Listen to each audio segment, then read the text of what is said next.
Welcome to Blizzard Fire. We hope this video helps fire up your solution. In this video, I will show how to replace VW Atlas wiper blades. Start by parking on level ground and turning off the ignition, then lift the wiper arms gently away from the glass. Inspect the new blades to confirm they match the driver and passenger lengths, and remove the old blades by pressing the release tab and sliding them off. Finally, snap the new blades into the arm until you hear a click and lower arms carefully back to the windshield.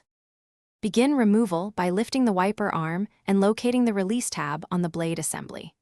Press the tab and slide the blade down the hook or unclip from the pin connector, keeping a hand on the arm to control its movement. If the arm is springy, rest the blade against a soft cloth to avoid cracking the windshield. Set the old blades aside and compare them to the new replacements for correct orientation and size. If you found these steps useful, please subscribe and like the video to help the channel grow.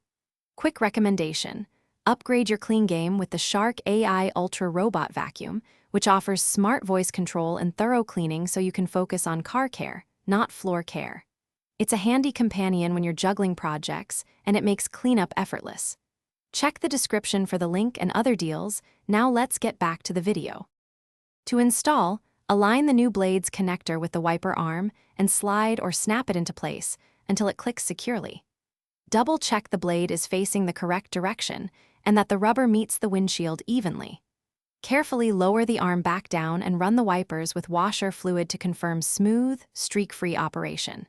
If you notice lifting or streaking, reseat the blade or swap sides to ensure proper fit and pressure. Thanks for watching. If you found this helpful, don't forget to like and subscribe.